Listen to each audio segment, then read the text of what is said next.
professor Wander Ferreira de Andrade, professor de Direito Penal da Universidade Municipal de São Caetano do Sul e da UNAR.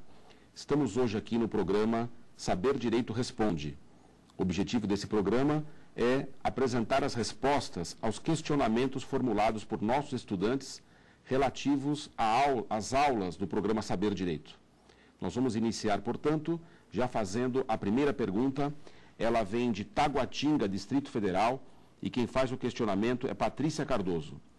Patrícia pergunta: professor, aquele que atropela e deixa de socorrer a vítima pratica mais de um crime? A pergunta da Patrícia, provavelmente, diz respeito aos dois delitos mencionados no Código de Trânsito. Inicialmente, a lesão corporal culposa. Estamos aqui cogitando que não houve morte, em tendo havido morte, o homicídio culposo na direção de veículo automotor. Peguemos um ou outro. Para os dois, se o atropelante deixar de socorrer a vítima, o resultado é o mesmo. Qual seja, haverá uma causa de aumento obrigatória, causa essa que estabelece o dever do magistrado de fazer com que a pena seja aumentada de 1/3 até metade.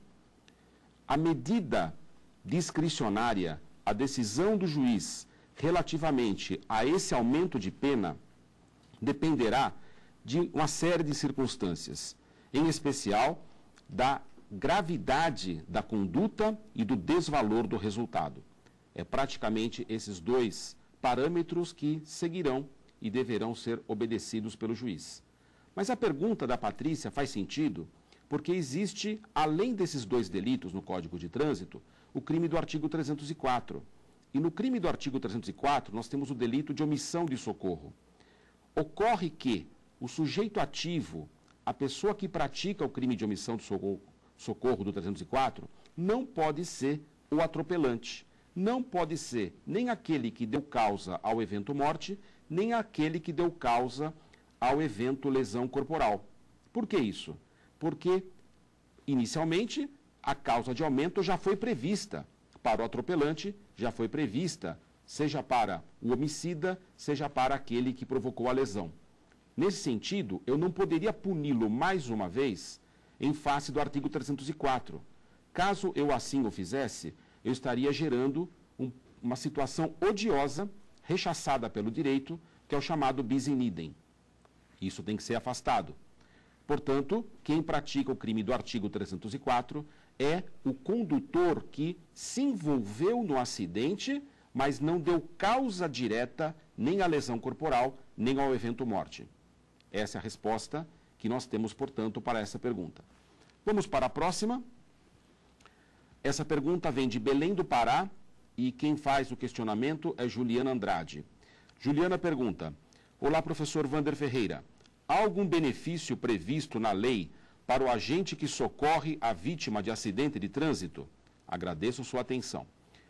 De fato, Juliana, há um benefício e esse benefício vem expresso. O artigo 301 do Código de Trânsito, ele estabelece que toda vez que o atropelante, toda vez que aquele que deu causa ao acidente, não importa o estado em que se encontre, ele pode até estar sob a influência de bebida alcoólica, pode até estar sob influência de uma substância psicoativa. Existe uma ponte de ouro que foi criada pelo legislador que estabelece o seguinte benefício a ele. Se ele vier a prestar pronto e integral socorro, o que diz a lei? Número 1, ele não pode ser preso em flagrante. Número 2, ele está dispensado até mesmo de ter que pagar fiança. Portanto, a lei com isso estimula a pessoa, incentiva o condutor de veículo que deu causa ao acidente a cumprir com o dever humano de solidariedade, qual seja, prestar pronto e integral socorro à vítima. Por pronto socorro, nós afirmamos tratar-se de socorro imediato. Quer dizer, a pessoa não pode ficar ali esperando, não pode fazer isso depois de 15 minutos, não. Ela tem que agir imediatamente. Não quer dizer que ela vai ter que prestar socorro com as próprias mãos. Não quer dizer que ela vai ter que tirar a vítima do chão, talvez levá-la para o seu veículo. Nada disso. Quer dizer que, a depender de cada circunstância, ela terá que chamar o socorro, os profissionais que atendem nestas situações. É o caso do Corpo de Bombeiros, é o caso de uma unidade de saúde, é o caso da polícia.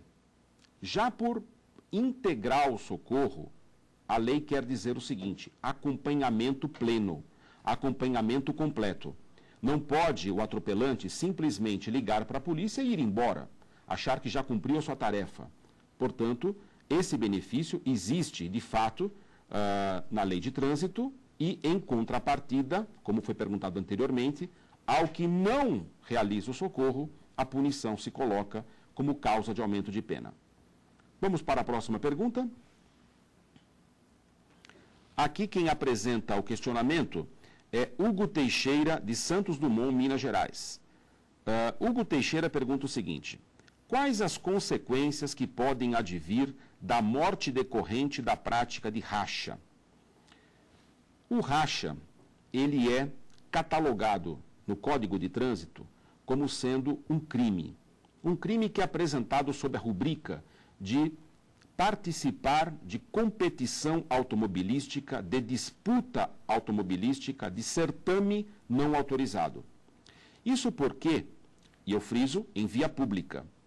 Por que em via pública? Porque, obviamente, que uma corrida autorizada dentro de um local apropriado está muito distante de configurar esse crime. Até curiosamente, pode haver autorização para a realização de corridas, de disputas automobilísticas na via pública. O Código de Trânsito abre essa possibilidade.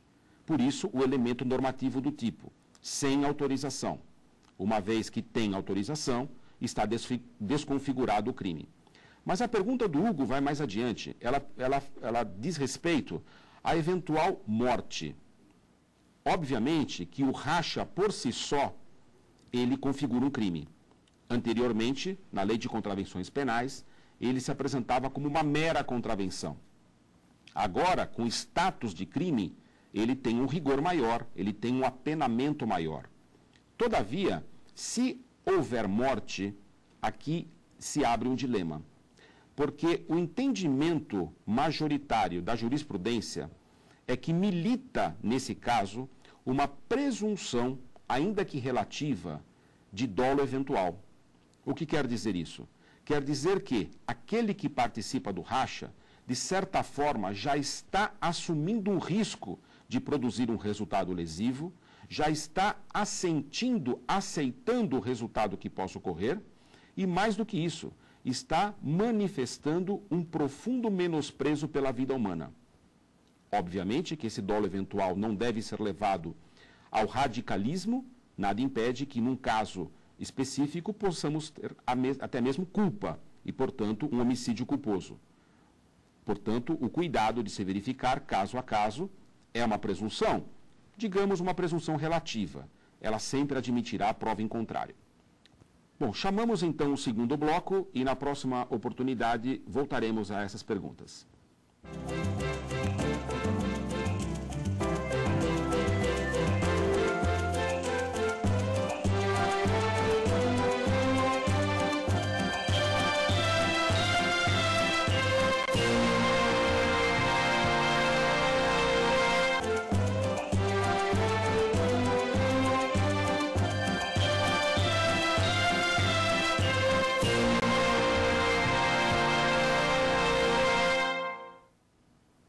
Estamos no programa Saber Direito Responde. Essas perguntas foram a nós encaminhadas através do e-mail saberdireito@stf.jus.br. Quem faz o questionamento agora é Marta Alves, de Anápolis, Goiás. A Marta pergunta o seguinte: o crime de lesão corporal culposa no trânsito admite gradação da lesão em leve, grave e gravíssima? Vamos lembrar uma coisa. Essa gradação leve e grave, ela vem prevista expressamente no Código Penal para lesão corporal dolosa. A própria expressão lesão gravíssima, em verdade, é uma construção doutrinária, porque a lei não menciona uma lesão gravíssima com tal denominação. Todavia, a praxe jurídica, tanto jurisprudencial quanto doutrinária, assim apresentam as gradações da lesão corporal dolosa em leve, grave e gravíssima. O artigo 129, em seus parágrafos, vai apresentar os requisitos de cada uma dessas lesões. Obviamente que a lesão corporal leve, ela representará um resquício, quer dizer, aquilo que não estiver na lesão corporal grave, aquilo que não estiver enquadrado na lesão corporal gravíssima, fica, por via de exceção, na lesão corporal leve. Todavia, como eu disse, essa gradação só se aplica para a lesão corporal dolosa. Na lesão corporal culposa, não há tal gradação. Aí você me pergunta, professor, então não há nenhuma consequência pelo fato, por exemplo, da vítima de acidente de trânsito ter ficado mais de 30 dias sem poder trabalhar? Não há nenhuma consequência do fato da vítima de lesão corporal culposa no trânsito ter perdido uma perna e, por isso, ter ficado, portanto, com aquilo que, se fosse uma lesão dolosa, se permitiria verificar como lesão corporal gravíssima? Sim, há uma diferença. Por quê? Porque o juiz, ao aplicar a pena, ao realizar a operação de dosimetria, ele vai passar pelo processo através do critério trifásico e já na primeira fase da elaboração da pena, observando as chamadas circunstâncias judiciais do artigo 59, ele vai verificar quais foram as consequências do crime. E se as consequências do crime ensejarem, como poderão ensejar, o aumento de pena, naturalmente, aquela ideia referência, aquela ideia parâmetro da lesão corporal dolosa do Código Penal poderá orientar o magistrado a aumentar a pena, majorar a pena, exasperar a pena, na medida do resultado causado. É isso, Marta. A próxima pergunta vem de Maria Quitéria, do Rio Branco, Acre. Diz Maria, todo e qualquer acidente de trânsito ensejará a responsabilidade criminal do condutor do veículo automotor? Não, Maria, não necessariamente. Não se esqueça que para haver um crime é preciso que a conduta proibida esteja expressamente prevista em lei. E mais do que isso, é preciso também verificar a presença não somente do elemento objetivo, que é a descrição da conduta proibida, como a presença do elemento subjetivo, qual seja culpa para determinados crimes do Código de Trânsito. Estou me referindo ao homicídio culposo, estou me referindo à lesão corporal culposa, ou dolo para todos os demais crimes de trânsito. Ocorre que muitos acidentes de trânsito sequer ficam perto de configurar crime. Por exemplo, no caso do dano tão somente, imagine que houve apenas uma colisão. Tendo havido uma colisão, sabemos que o Código Penal, quando fala do crime de dano, ele só rotula como delito o dano que teve dolo, o dano que teve intenção, seja ele o dolo direto, seja ele o dolo indireto ou eventual. O dano culposo, em verdade, não configura crime. E por que não configura crime? Porque o legislador não o previu. Então, em face do princípio da legalidade, se a conduta existir, mas não estiver prevista em lei como crime, nós devemos entendê-la tão somente, quando muito, como infração administrativa, diria até mais, como uma infração às regras das obrigações, querendo dizer com isso que poderá decorrer responsabilidade civil, mas não responsabilidade penal, mas não responsabilidade administrativa, se esta também não vier prevista em lei. Até porque as infrações administrativas, não com tanto rigor como no direito penal, mas também como exigência prévia, precisam estar previstas em lei. É o princípio da tipicidade das infrações administrativas. Vamos para a próxima? Quem faz a pergunta agora é Adolfo Brito, de São Paulo, e Adolfo pergunta: Professor Wander, o condutor de veículo automotor é obrigado a se submeter ao exame de sangue ou ao bafômetro durante operações policiais? Essa é uma pergunta que vem sendo feita, temos presenciado até personalidades se recusando ao exame de bafômetro, e a imprensa tem dado conta de expandir essas informações, potencializando a sua divulgação. Em verdade, seja para o fato de se apurar eventual crime de trânsito, embriaguez, na condução de veículo automotor, seja o fato para se apurar uma infração administrativa, em nenhuma hipótese o condutor é obrigado a fazer uso, seja do etilômetro, vulgarmente conhecido como bafômetro, seja através do exame hematológico, através do exame de sangue. E por que não? Porque há regras superiores à lei. Existem tratados internacionais, convenções internacionais, das quais o Brasil fez parte como signatário, e a mais importante nesse respeito é exatamente a Convenção Interamericana de Direitos Humanos, mesmo o Pacto de São José de Costa Rica, que seu artigo 8º determina que ninguém é obrigado a se autoincriminar, ninguém é obrigado a produzir prova contra si mesmo. Todavia, eu friso que para imposição da medida administrativa, não no crime, mas na infração administrativa, basta, portanto, um outro tipo de exame, o exame clínico ou ainda a prova testemunhal. Isso será suficiente para se impor uma sanção administrativa. Quem prossegue agora, Damares Silva, do Rio de Janeiro, perguntando: a palavra do agente policial afirmando que o condutor do veículo estava embriagado basta para a caracterização da infração administrativa ou para ocorrência do crime de embriaguez? Na sequência do que falamos anteriormente, a palavra do policial tem valor, mas ela não é suficiente para o crime, que exige quantificação e prova material nesse sentido. Já para a infração administrativa, nos parece sim ser possível, porque a lei admite outras provas em direito admitidas. Iremos agora para o terceiro e último bloco, onde finalizaremos as respostas às perguntas a nós encaminhadas.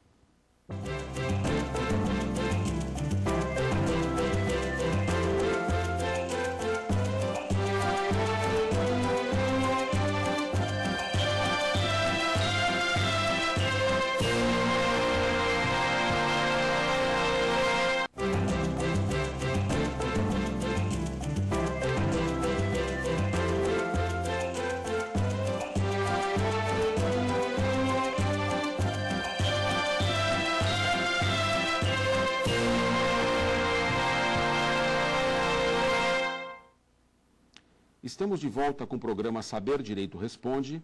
Nós agradecemos as perguntas que nos foram enviadas e, atentando para o questionamento de Marcos Santos, de Brasília, ele nos pergunta: professor Vander, comete algum crime ou infração administrativa a pessoa que entrega veículo à pessoa não habilitada?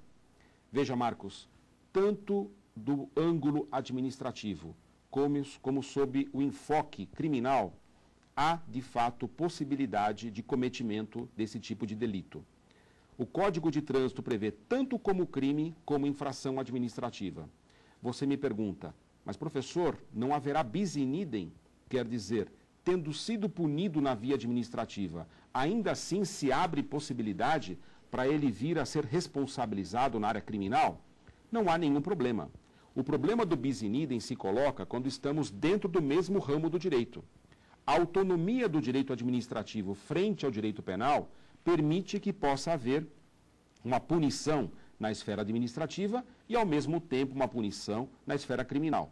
Logicamente que as apurações seguirão em apartado, serão realizadas em separado, mas concluindo-se pela responsabilidade, tanto na esfera administrativa como na esfera criminal, poderá sim a pessoa que entregou veículo à pessoa não habilitada, conhecendo tal circunstância, isso é importante, especialmente no crime, porque exige-se um dolo no sentido da intencionalidade de fazer a entrega, ou de permitir, ou de confiar que uma pessoa não habilitada possa conduzir tal veículo. Se houver tal carga de intencionalidade, certamente, em tese, a responsabilidade criminal se abre.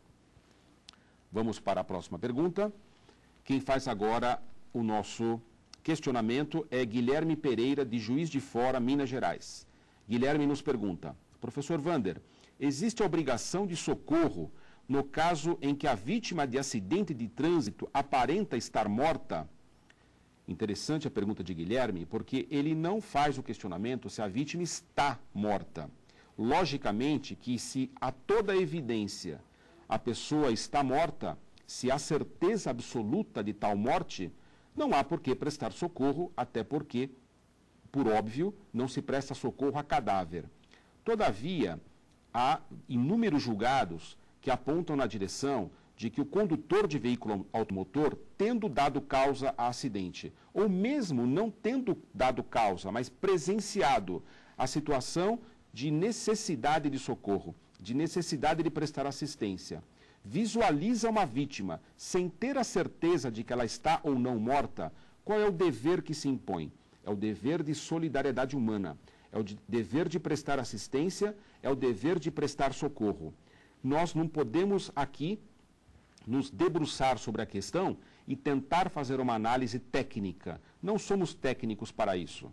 Como dizem os julgados, o único que pode avaliar e atestar é o especialista médico. Este sim tem o poder de afirmar que, de fato, aquela pessoa não precisa de socorro ou que aquela pessoa tem essa necessidade. Fora dessa hipótese, a lei determina que nós prestemos socorro. Portanto, havendo dúvida, a orientação é: realize o socorro, preste assistência integral à vítima. Essa é a orientação reinante no Código. Vamos à última pergunta. E essa última pergunta é a nós endereçada por Alexandre Machado, de Unai, Minas Gerais. Alexandre nos pergunta: os crimes de trânsito admitem a concessão de perdão judicial? Veja, Alexandre, havia uma polêmica quando da edição do Código de Trânsito. Essa polêmica decorreu do fato de que, consagradamente, no Código Penal comum, sempre que se falava em perdão judicial para homicídio culposo e lesão corporal culposa, o juiz podia, sim, fazer uma avaliação, como isso tem sido feito durante anos. Por que isso? Porque o artigo 107 do Código Penal, quando enuncia as causas extintivas de punibilidade, menciona o perdão judicial. Todavia, o artigo 107 deixa bem claro que, no caso do perdão judicial, há que se ter previsão expressa em lei. Provavelmente a sua pergunta deriva do fato de que o Código de Trânsito não teve essa preocupação. Com isso eu quero dizer, se você fizer uma leitura superficial do Código de Trânsito, não vai encontrar a previsão expressa da possibilidade de concessão de perdão judicial. Portanto, uma interpretação afoita, uma interpretação literal, provavelmente o encaminhará ao equívoco, encaminhará você ao erro, achando que não é possível a aplicação de perdão judicial. Todavia, tanto a doutrina quanto a jurisprudência consertaram esse aparente equívoco do legislador, na medida em que entenderam tratar-se tanto o crime de homicídio culposo no trânsito, quanto o crime de lesão corporal culposa no trânsito, como tipos penais remetidos. O que é isso? Um tipo penal remetido. É uma figura criminal que, uma vez prevista, valendo-se do nomen iuris, do nome do crime previsto no determinado figura penal, remete a sua solução, remete a sua natureza jurídica para outro crime. Na hipótese, se você pegar o Código de Trânsito, vai observar que o artigo 302 diz o quê? Praticar homicídio culposo. A figura homicídio culposo está prevista onde? No Código Penal. E lá no Código Penal, de forma consolidada, de forma consagrada, caso a caso, o juiz pode sim analisar a possibilidade de conceder perdão judicial. Por essa figura de tipo penal remetido, é que também se permite aplicar, tanto no homicídio culposo no trânsito, como na lesão corporal culposa no trânsito, também o benefício do perdão judicial. Obviamente que nós vamos ter que examinar se, no caso concreto, aquele condutor de veículo automotor que causou, seja a morte, seja a lesão corporal, teve com essa conduta, e especialmente com esse resultado, um sofrimento tão intenso que justifique a não imposição da pena. Se foi verificada a existência desse sofrimento, dessa intimidade do condutor com a vítima, do laço de parentesco, ou até em situações muito especiais, onde o próprio condutor pode, por exemplo, só ele ter sofrido uma lesão gravíssima. Por exemplo, ele pode ter perdido uma perna. Pergunto, esse sofrimento já não foi suficiente? Me parece que sim. Portanto, ficam aqui os nossos esclarecimentos e Eventuais perguntas que queiram a nós serem encaminhadas serão objeto da nossa análise atenta. Um grande abraço, até a próxima oportunidade.